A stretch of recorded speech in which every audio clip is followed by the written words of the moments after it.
El 27 de octubre de 1997, un extraño objeto abandona las dependencias del Museo Británico de Londres. Bajo estrecha vigilancia, se abre paso entre el tráfico y cruza la ciudad. Para la gente que pasa, no hay nada que se salga de lo común. Pero algo está sucediendo. Una momia egipcia va a hacerse una revisión en un hospital cercano, aunque no es una revisión rutinaria. El sarcófago nunca ha sido abierto. Ahora, a su ocupante se le practicará una autopsia por primera vez en 2000 años.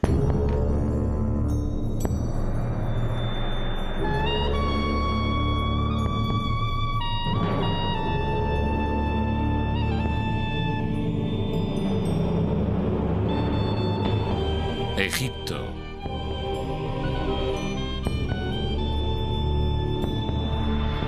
Después de la muerte.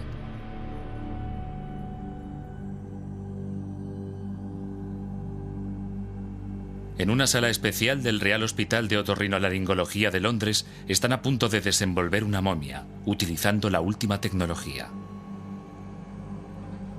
El paciente es un joven llamado Artemidoro. Parece romano, pero su sarcófago es egipcio. Vivió durante el siglo II después de nuestra era, durante la dominación romana de Egipto.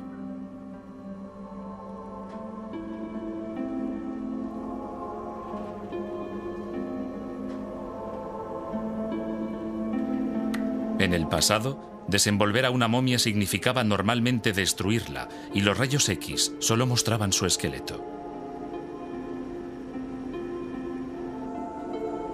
Pero la técnica conocida como tomografía axial computerizada, un TAC, es inocua. Atraviesa el cuerpo utilizando una radiación de alta sensibilidad que lo muestra todo, desde los huesos y los dientes hasta los tejidos blandos.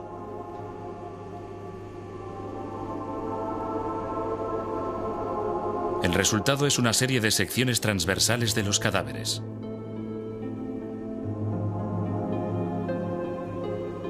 Hoy, Joyce Feiler, una experta en restos humanos del Museo Británico, hará la primera observación del joven llamado Artemidoro. Aquí tenemos una imagen de la momia. Vemos el torso y aquí el cráneo. Aquí tenemos una sección transversal, un corte que cruza esta parte del cráneo. Alrededor del cráneo hay una gran cantidad de la tela utilizada para vendar el cuerpo. Aquí está el cráneo. Esto es la nariz, la zona frontal del cráneo, y aquí está la parte anterior del cráneo. Aquí puede verse claramente cómo extrajeron el cerebro. Pero lo más interesante de este cráneo son las fracturas que pueden verse aquí, en la parte trasera. Cuando se reúnen los tags y se colorean por ordenador, los rayos X bidimensionales se convierten en sorprendentes imágenes tridimensionales que revelan detalles nunca vistos.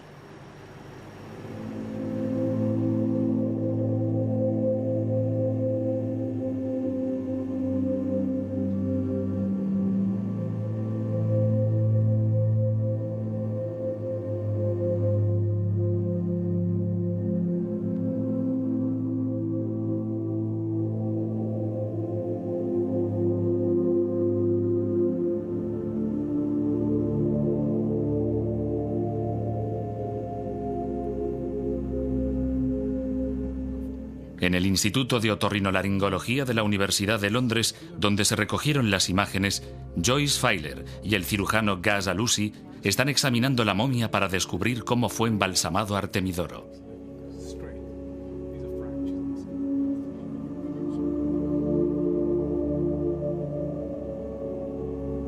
Una primera inspección del cuerpo desvela un secreto sorprendente. El sarcófago puede que sea exquisito, pero la momia es un desastre. Muchos de sus huesos están aplastados o dislocados y tiene la columna desviada. Al mirar el pecho desde arriba, puede verse que aplastaron las costillas hacia adentro y no dejaron espacio para los órganos, que supongo que ya habrían extraído. Las piernas y pies están torcidos, lo que hace pensar que su cuerpo fue maltratado, un trabajo sucio que los embalsamadores nunca pensaron que pudiera salir a la luz del día. Aquí puede verse claramente la nariz, y parece que fue por aquí por donde introdujeron el rollo de vendas. Sí, pero hay algo muy interesante. Recuerdo alguna de las otras momias que hemos estudiado. Tenían un rollo de vendas en el cráneo, pero esta no. Lo que significa que no había una manera establecida de hacerlo, ¿no? Siempre pasaban por la nariz hasta llegar a la base del cráneo, y después a través de los senos y hasta el cerebro. Me parece que fue así como extrajeron el cerebro, porque aquí dañaron una parte del cráneo. Artemidoro fue uno de los últimos egipcios momificados. En el siglo III después de nuestra era, la expansión del cristianismo puso fin a esta antigua práctica desarrollada durante 3000 años. Irónicamente, el arte de conservar los cuerpos se consideraba sagrado, y los egipcios no dejaron constancia escrita de su práctica. El único relato sobre esta técnica procede del historiador griego Heródoto, que visitó Egipto en el año 450 antes de nuestra era.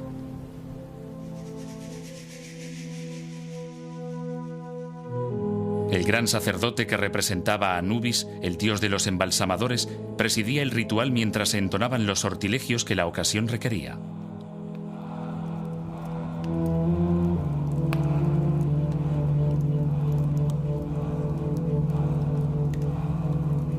El primer paso era la preparación de las especias, las resinas y los aceites. Después se retiraba el cerebro. Se extraía a través de las ventanas de la nariz con un garfio de metal.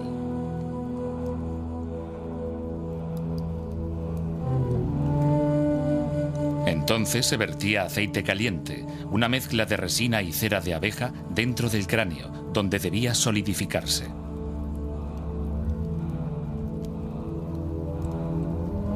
Después se realizaba una incisión en el abdomen para extraer los pulmones, el hígado, el estómago y los intestinos. En este paso resultaba fundamental actuar rápidamente, ya que, a causa de su alto contenido de agua, los órganos internos son las primeras partes del cuerpo que se descomponen. Los órganos se momificaban por separado. Una vez desecados, eran escrupulosamente lavados y ungidos con aceite y resina. Seguidamente se envolvían en lino y se colocaban en uno de los 4 vasos canopos rituales con inscripciones dedicadas a los dioses, los 4 hijos de Horus, pidiendo su protección.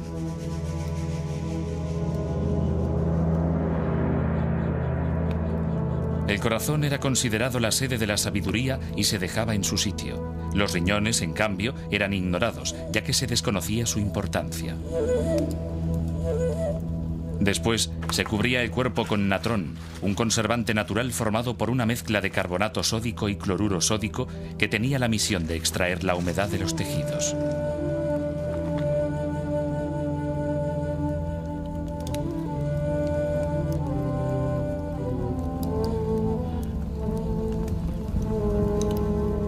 Pasados 40 días, se eliminaba el natrón, se ungía el cuerpo con aceite y se rellenaba de tela para conservar la forma.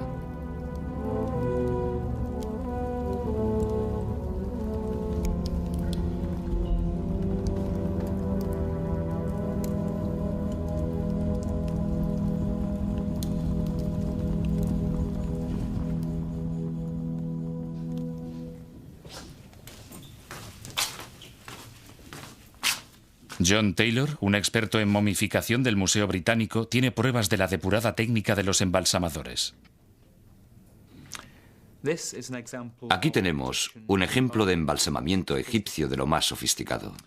El cuerpo de esta anciana fue preparado a conciencia y hay varias razones para afirmarlo.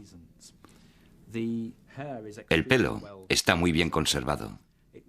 Debía ser gris o blanco, pero ahora tiene un color rojizo a causa de la resina con que se cubrió todo el cuerpo.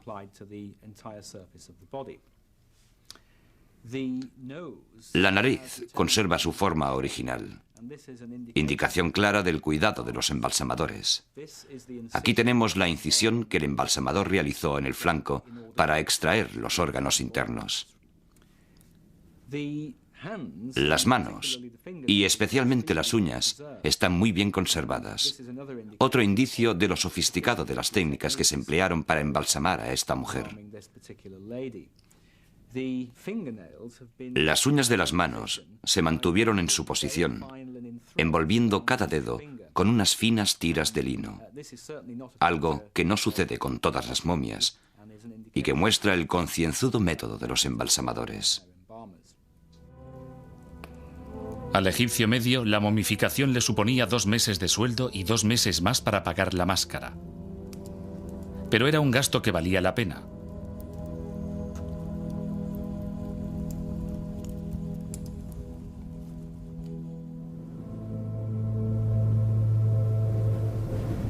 Los egipcios creían que el espíritu de una persona sobrevivía después de la muerte, pero necesitaba alimento. Si el cuerpo quedaba irreconocible, el espíritu pasaría hambre y su vida en el más allá correría peligro. Una momia era una póliza de seguros contra el olvido.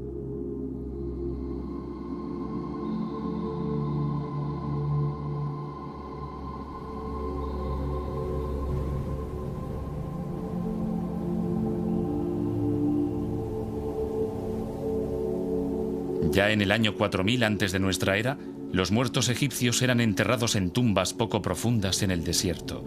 La arena caliente y seca eliminaba de manera natural la humedad y evitaba la multiplicación de las bacterias y la descomposición.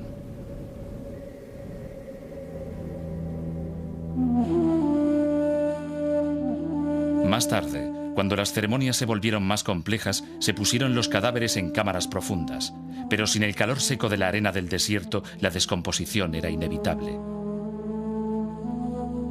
Para conservar el cuerpo, los egipcios tomaron ejemplo de la naturaleza y desarrollaron el arte de la momificación.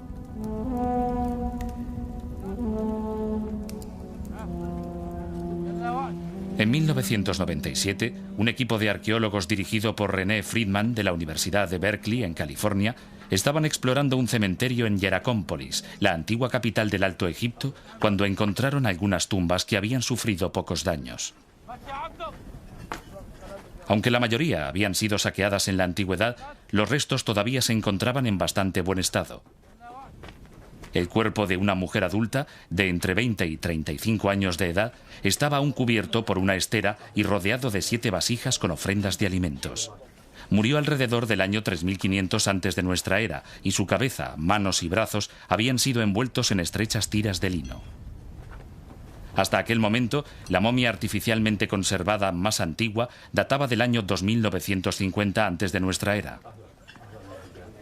Pero el descubrimiento de resina en la piel y la tela de algunos de los cuerpos de Hieracómpolis sugiere que los egipcios estaban experimentando con el arte de la momificación unos 500 años antes de lo que se pensaba.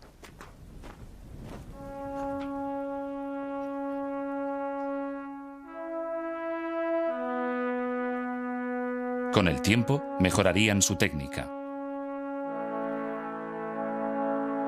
En el Museo Egipcio de El Cairo se encuentra la más extraordinaria colección de momias jamás reunida en una sala.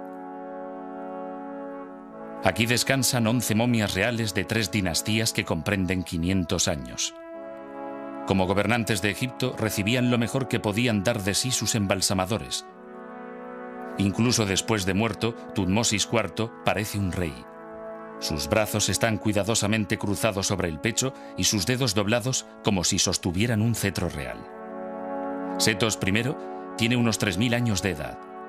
A pesar de tener el cuello roto, la cara parece aún muy vívida y serena. También conserva la imagen majestuosa que correspondía a un hombre de su poder.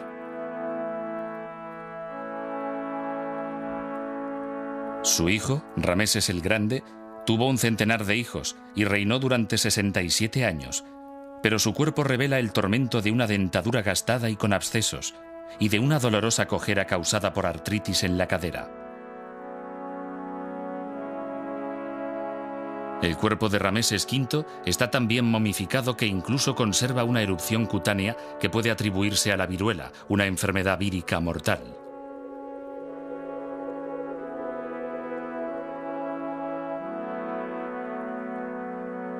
El cuerpo del rey más famoso de Egipto, Tutankamón, aún está en su tumba preservado dentro de un sarcófago de oro. El estudio de su momia, en los años 70, reveló que su cabeza no estaba demasiado bien conservada, y un examen de su cráneo con rayos X despertó un vivo debate. Algunos egiptólogos sospechan que sufrió un golpe en la parte trasera de la cabeza y que podría haber sido asesinado. Robert Connolly, de la Universidad de Liverpool, realizó los primeros estudios de Tutankamón con rayos X.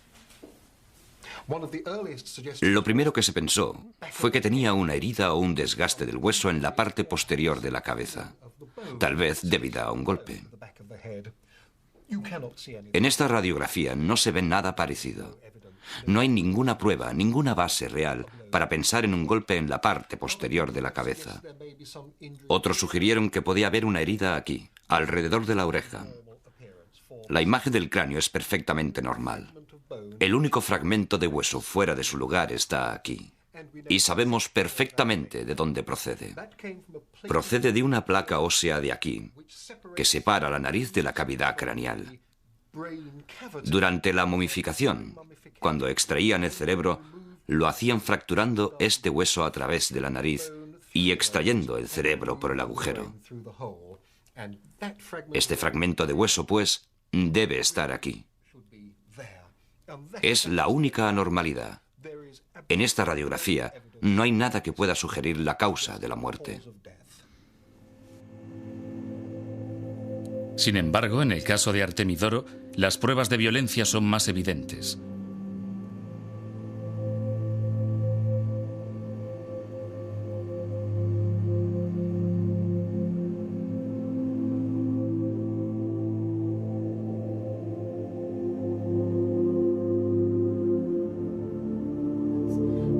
Mirando los tags, Joyce Feiler y Gus Alusi percibieron varias grietas que proceden de lo que parece una herida en la parte posterior del cráneo. Se ven unas claras líneas geométricas y, observando la parte posterior de la cabeza, puede verse que son diferentes de las suturas normales que se encuentran en el interior del cráneo. Y son unas líneas un poco onduladas, bastante normales. No se observa ninguna señal de cicatrización. Parecen casi recién hechas, por decirlo así. Es verdad. ¿Tú qué crees? Debió de suceder poco antes del momento de la muerte. Incluso podría haber sido su causa. Aunque, a juzgar por los daños en el resto de la columna y en los pies, también podría haberse producido en el proceso de embalsamamiento. Aunque si hubieran sido los embalsamadores, probablemente habría un daño mucho mayor. Una fuerza brutal. Y un daño brutal. Podría haber sido un golpe en la cabeza con un objeto muy pesado. Es arriesgado hacer conjeturas. El proverbial objeto contundente, sí. Aunque la momia fuera dañada durante el embalsamamiento, al vendarla ocultaron muchos defectos. Las vendas eran de lino cortado en tiras de anchuras diferentes. Algunas tiras fueron tejidas especialmente, otras procedían de materiales utilizados en rituales y algunas eran prendas del hogar, como vestidos y sábanas. Estos son muy interesantes, porque a partir de los vendajes de esta momia podemos decir a qué tipo de pieza correspondía cada tela. Los bordes azules de esta pieza son parecidos a los bordes decorativos que se encuentran en muchas prendas egipcias. En este trozo volvemos a encontrar un borde estrecho y también un fleco bastante grande. Podría formar parte de un vestido o de una sábana.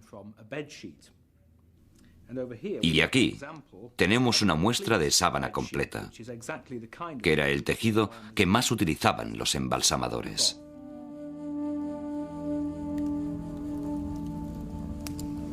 El torso se vendaba en capas de varios centímetros de anchura.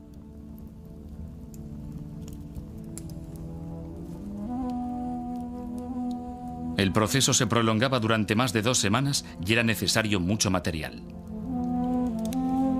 Los vendajes de una momia alcanzaban una longitud de 800 metros.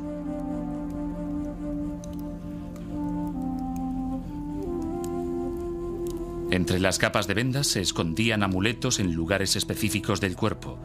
En algunas momias se han hallado muchos. Solo Tutankamón tenía 143, bastantes de oro. Algunos eran imágenes de los dioses, otros símbolos de eternidad y fuerza. Pero el más importante era un escarabeo situado sobre el corazón. Casi siempre era de una piedra verde muy compacta y representaba el renacimiento. Un sortilegio escrito en el reverso aseguraba a su propietario que su corazón no le traicionaría el día del juicio. «Oh, corazón mío, que me dio mi madre, no prestes testimonio contra mí», rogaba el difunto.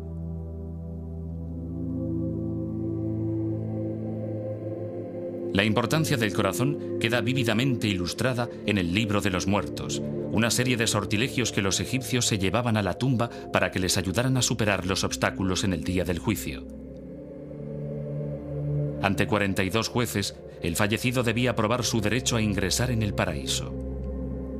Basándose en la creencia de que saber sus nombres era tener poder sobre ellos, el sortilegio número 125 contenía instrucciones detalladas sobre la forma de dirigirse a cada uno de los jueces.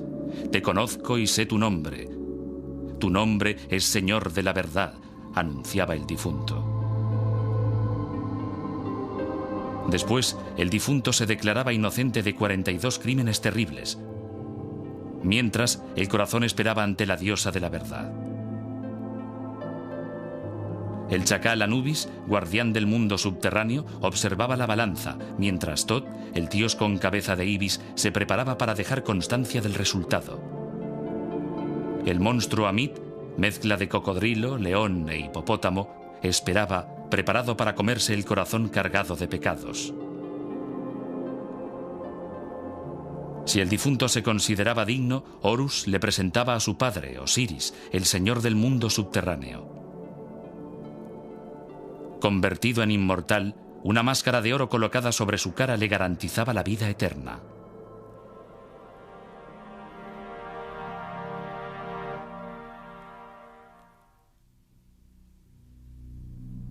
La palabra momia procede del término árabe mumia, que se aplicaba a una sustancia negra, parecida a la brea, conocida como betún. El betún se encontraba en el cercano oriente y se creía que tenía poderes curativos. Cuando los árabes vieron las primeras momias egipcias, ennegrecidas por el aceite de embalsamar, pensaron que habían encontrado un sustituto del betún y las molieron para utilizarlas como medicamentos. Pero fue como consecuencia de la desafortunada expedición de Napoleón a Egipto en 1798 que se despertó la pasión por todo lo egipcio, especialmente las momias. Atraído por el lucrativo mercado de objetos egipcios, un aventurero italiano, Giovanni Battista Belzoni, quiso hacer fortuna excavando monumentos y tumbas. En un relato que publicó sobre sus descubrimientos, destacó la enorme cantidad de cadáveres que había en las tumbas que circundaban la antigua ciudad de Tebas. A cada paso que daba aplastaba alguna momia. Así fui pasando de un sótano a otro, todos llenos de momias amontonadas en diferentes posiciones, algunas de pie, otras acostadas y otras boca abajo.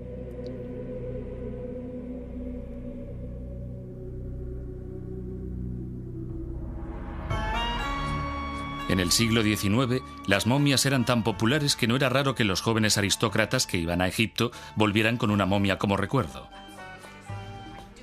Y después enviaban una invitación a sus amigos. «A las 2:30 desenvolveremos una momia de Tebas», reza una de ellas.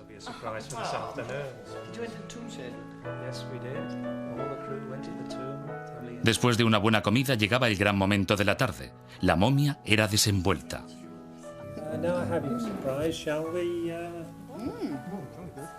Aunque fuera un sacrilegio, el público se emocionaba ante la posibilidad de ver la cara apergaminada de un egipcio del tiempo de los faraones.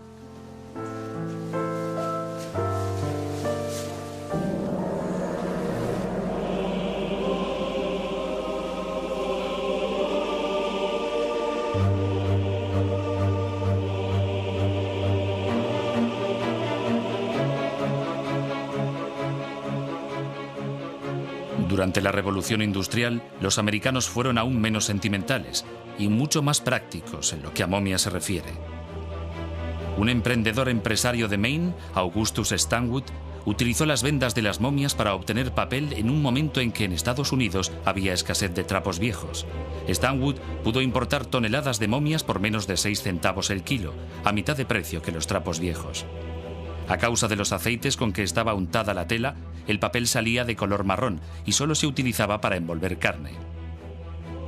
Pararon la producción cuando se declaró una epidemia de cólera que se cobró como víctimas los recogedores y cortadores de la papelera de Stanwood. Algunos consideraron este brote como la maldición de los muertos, pero aún hoy perdura la tradición de emplear papel de estraza en los mercados de carne. Tal vez la explotación más vergonzosa del legado egipcio fue la utilización de momias como leña. En su obra Los inocentes en el extranjero, Mark Twain explica que había visto fogoneros tirando momias en el horno de un motor a vapor mientras un maquinista gritaba: «Estos malditos plebeyos no valen nada, quemad un rey».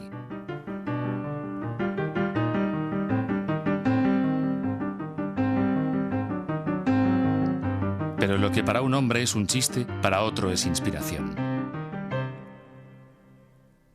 Un médico británico llamado Augustus Granville empezó su trayectoria profesional especializándose en enfermedades de mujeres y niños.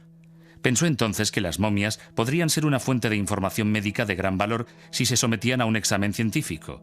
Realizó la primera autopsia real de un egipcio de la antigüedad a una momia que le regalaron en 1821. Pudo determinar que el paciente, una mujer, murió a los 50 años, presumiblemente de un cáncer de ovarios, el caso más antiguo que se conoce. Siguiendo a Granville, los egiptólogos se interesaron cada vez más por el valor científico de las momias.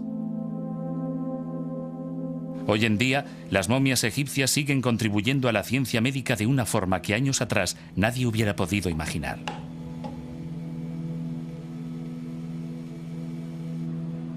En la Enfermería Real de Manchester, una momia anónima de mujer, identificada con el número 1766, está siendo preparada para un estudio único. La responsable es Rosalie David, una de las mayores autoridades en momias y enfermedades antiguas. Hoy, como parte del célebre proyecto Momia de Manchester, la 1766 está siendo examinada por primera vez con los instrumentos de radiodiagnóstico más potentes del mercado. Su exquisito sarcófago fue recubierto con oro y piedras semipreciosas, pero lo que contiene es mucho más valioso para la ciencia médica.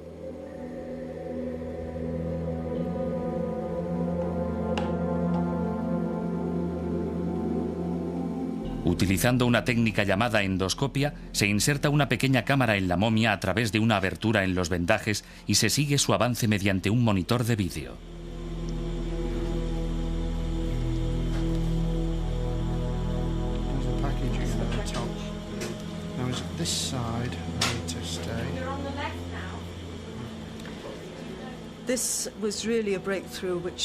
El equipo de Manchester fue pionero a mediados de los años 80 en esta revolucionaria técnica que nos permite examinar las momias y tomar muestras para ser estudiadas sin destruir nada. Para evitar la contaminación de los materiales de relleno y la polución ambiental acumulada a lo largo de los siglos, las muestras de tejido se toman del interior del cuerpo.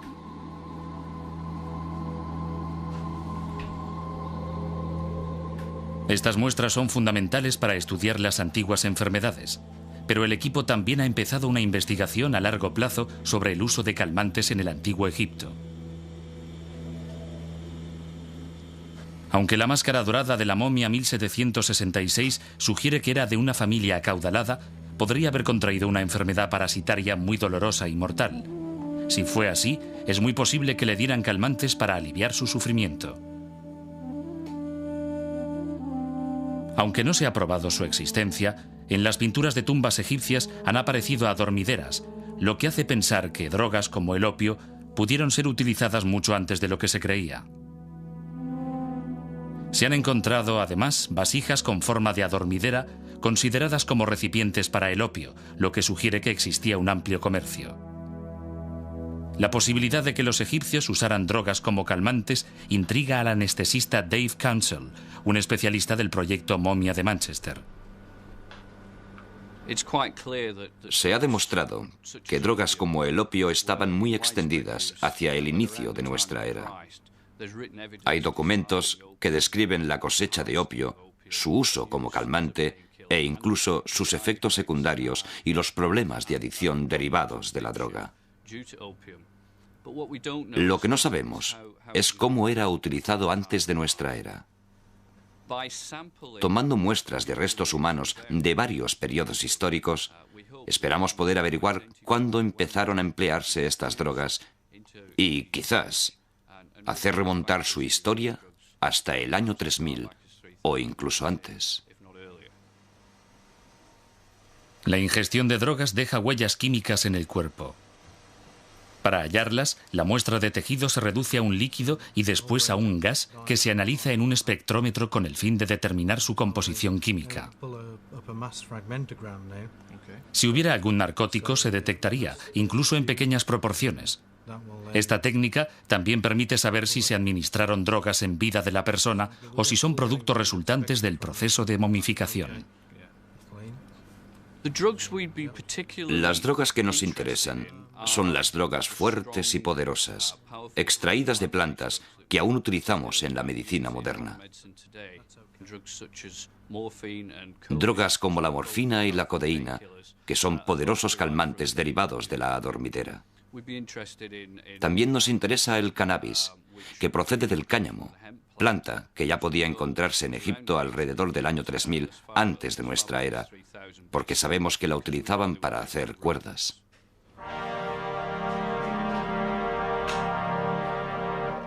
Aunque aún no se ha llegado a ninguna conclusión sobre el uso de drogas en la antigüedad, las momias entrarán pronto en otro interesante reino de la ciencia. En su interior hay fragmentos inestimables de ADN, todos ellos con posibles pruebas del origen de enfermedades mortales. Los investigadores esperan que estableciendo su evolución puedan hallarse antídotos para la malaria y la hepatitis, y así estas antiguas enfermedades podrían ser erradicadas algún día.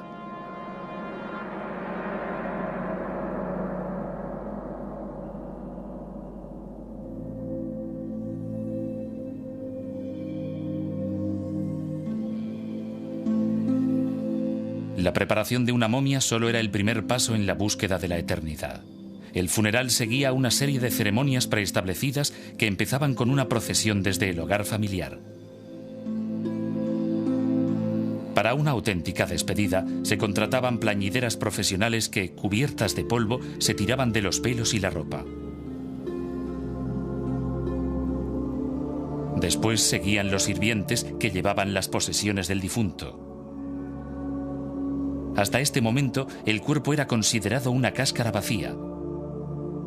Para que recuperara sus sentidos y fuera devuelto a la vida, el ritual más importante era la ceremonia de apertura de la boca. Un papiro del Museo Británico muestra a un sacerdote con la máscara de Anubis que sostiene una momia. Las vasijas representaban la pureza. La azuela se utilizaba para tocar ojos, orejas, boca y nariz de la momia. Abrían simbólicamente cada uno de los sentidos y devolvían la vida al cuerpo. Finalmente, se colocaba el sarcófago en la cámara del sepulcro y se sellaba la tumba.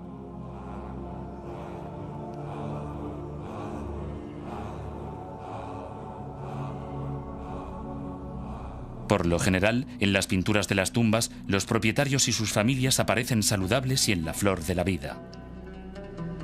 Pero sus sirvientes y obreros muestran una gran variedad de penalidades que reflejan la dura realidad de la vida.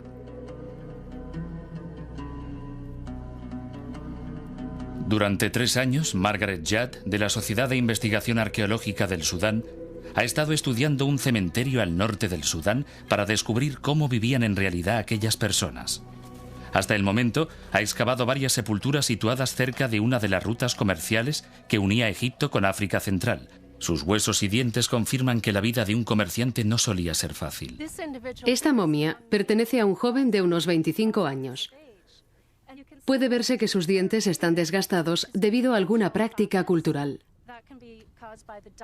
Podría ser a causa de la dieta o el uso alternativo de los dientes como herramienta.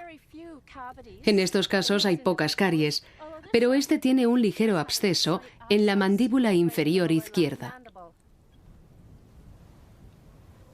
Parte del problema era la arena. En el desierto, la arena se metía por todas partes, incluso en el alimento más común, el pan. La presencia continuada de arena en la dieta podía acabar con los dientes más fuertes en poco tiempo, pero los dientes no eran su único problema. Este individuo también tenía un par de fracturas. Hay una fractura en mitad del cúbito y el radio que podría deberse a un golpe. El cúbito no se soldó bien, pero el radio sí. También hay una fractura en la parte inferior de la pierna, en la tibia y el peroné izquierdos. La fractura se soldó antes de que los huesos se pusieran en su sitio, aunque al no ser el peroné necesario para caminar, seguramente no tenía ningún problema para moverse.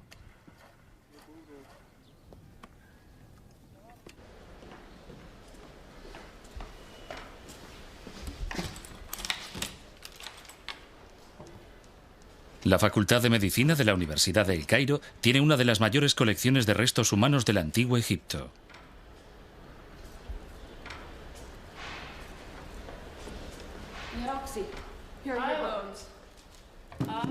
Roxy Walker, de la Fundación de Bioantropología, ha examinado los esqueletos de dos mujeres, una plebeya y una reina. Con solo mirar sus huesos puede decir quién es quién. Hace 4000 años, esta mujer joven vivía y andaba por las orillas del Nilo. Murió cuando aún era relativamente joven, hacia los 20 años. Y tuvo una vida muy dura, lo que podemos deducir por aspectos como el extremo desgaste de sus dientes. Sus vértebras muestran que tuvo una artritis temprana. Es algo que encaja con la tarea de llevar pesadas cargas y con las posturas dolorosas que debía adoptar para moler grano.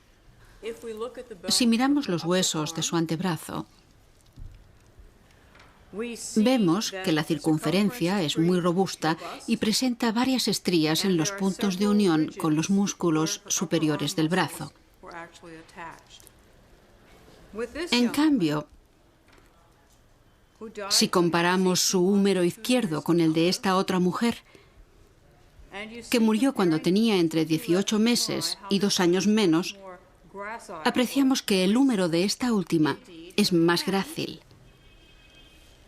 Su mano es más delgada, más refinada, con uñas bellamente pintadas de rojo con aleña.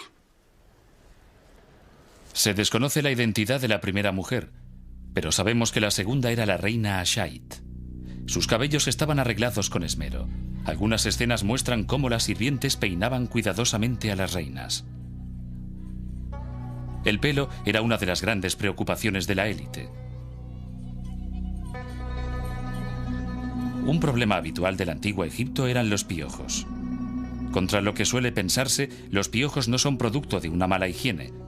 Solo viven en mechas de pelo limpio y sano unidas al cuero cabelludo. La presencia de piojos hace pensar que los egipcios se lavaban el pelo a menudo. Para evitarlos, algunos se peinaban con frecuencia y utilizaban aceites. Otros se cortaban el pelo muy corto y utilizaban peluca. Las pelucas eran tan populares entre hombres como entre mujeres y se valoraban como un símbolo de categoría social. Había una gran variedad de estilos donde escoger y los egipcios se cambiaban de peluca como de sombrero.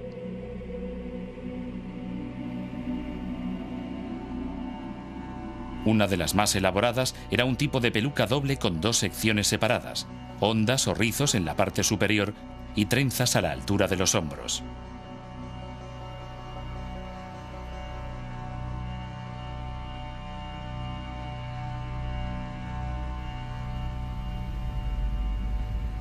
Joan Fletcher, de la Universidad de Manchester, se ha dedicado a estudiar las trenzas antiguas. Ha averiguado que, en lo referente al pelo, los egipcios tenían una obsesión por el estilo. Estos son seguramente los restos de pelo más maravillosos de toda la civilización egipcia. Tenemos el pelo de una pareja que vivió hace unos 3500 años. Este es el pelo de un joven que murió entre los 30 y los 35 años. Y ahora la mejor pieza. El pelo de su mujer, que murió bastante mayor, entre los 55 y los 60 años. En la parte superior podemos ver su pelo natural en bastante buen estado. Al final de su vida ya había encanecido mucho, y las peluqueras, tras su muerte, lo mezclaron con pelo falso, extensiones de pelo humano que fueron trenzadas con mucho cuidado. El estilo es claramente artificial. muy adornado, el llamado estilo Hathor. Esta mujer se preocupó mucho de llegar al más allá con sus mejores galas. Su peinado, un conjunto de trenzas y rizos falsos, fue copiado de las esculturas de Hathor, la diosa de la belleza. Los rizos llegaban hasta el pecho y se mantenían con un fijador hecho con cera de abejas. La atención que se le prestaba al pelo era tan importante en la muerte como en la vida. La última apariencia física de un egipcio en la tierra era el preludio de la eternidad. Aunque ir arreglado no era una garantía de inmortalidad, algunos la alcanzaron de la manera más inusual.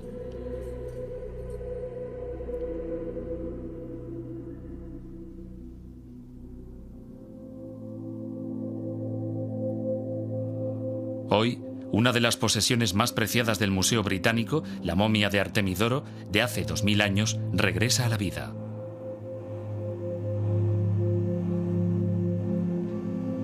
Terminada su autopsia, el museo está ansioso por ver si el rostro que aparece en su sarcófago es un retrato idealizado o una representación verdadera del joven egipcio.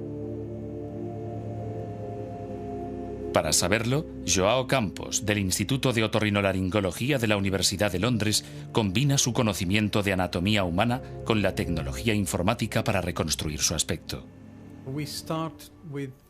Empezamos con un modelo tridimensional del cráneo de la momia que procede de los tags y basándonos en este modelo señalamos una serie de puntos de referencia.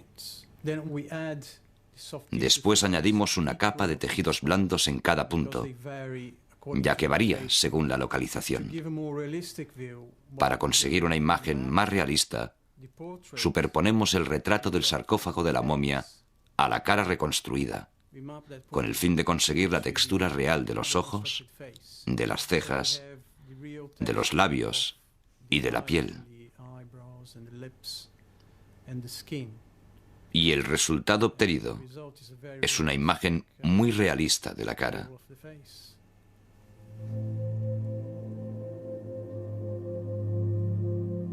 Parece que el auténtico Artemidoro haya perdido el color rosado de la juventud. Su cara se nos presenta más llena y más robusta. Es evidente que el artista creyó que podía mejorar su imagen.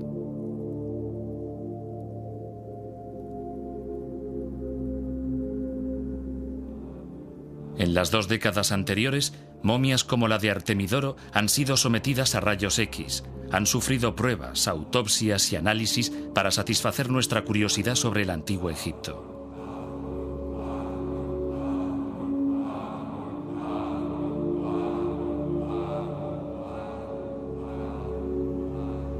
Actualmente, en un giro radical, los médicos piden ayuda a las antiguas momias para ahorrar tiempo y salvar vidas.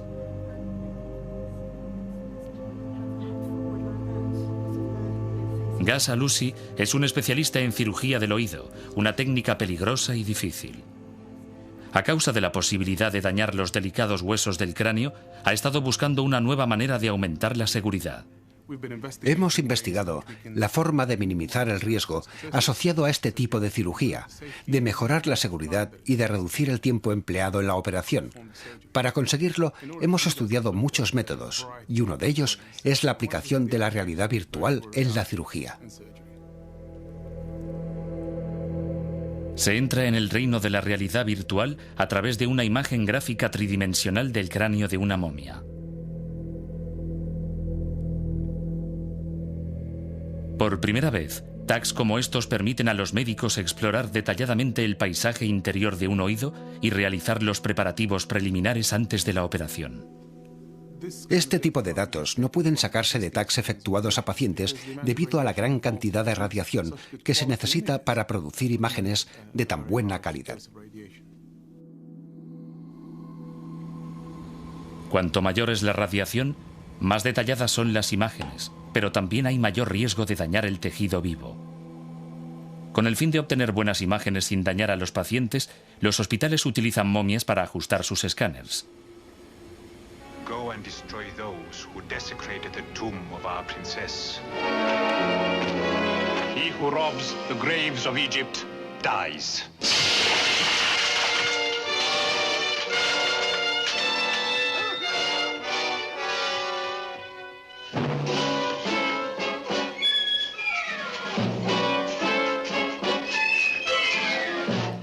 who robs the graves of Egypt dies.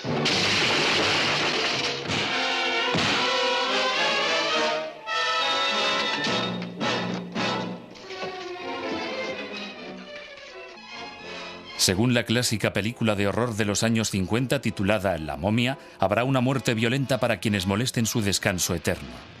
Pero en 1995, la maldición de la momia se ha convertido en una bendición.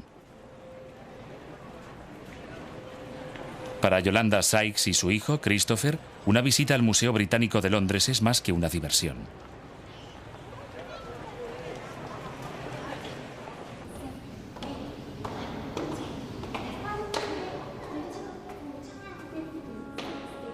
Aunque él aún no lo sabe, Christopher se encontrará cara a cara con una vieja amiga.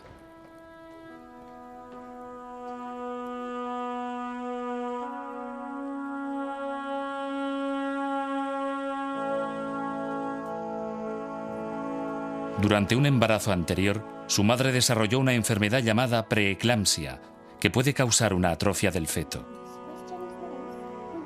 Cuando llegó Christopher, los médicos del hospital de St. Thomas decidieron controlarlo en el seno materno usando una técnica que empezó a utilizarse para analizar las momias del museo, aunque adaptada a una máquina de ultrasonidos. La técnica se perfeccionó en una sacerdotisa egipcia que recibe el apodo de Jenny. Cuando eras un bebé en mi barriga, en el hospital te hicieron unas fotos especiales y usaron la misma máquina para hacer fotos que habían usado con Jenny. ¿Sabes cuántos años tienes, Christopher? Casi 3 años. Pues Jenny tiene 3000.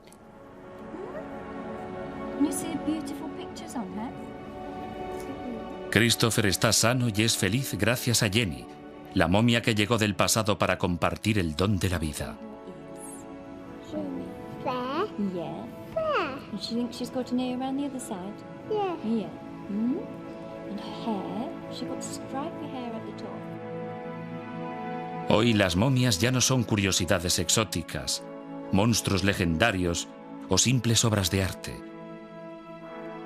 Hoy los muertos colaboran con los vivos en el umbral del futuro. Para un egipcio de la antigüedad que buscaba la inmortalidad, ¿qué puede haber mejor?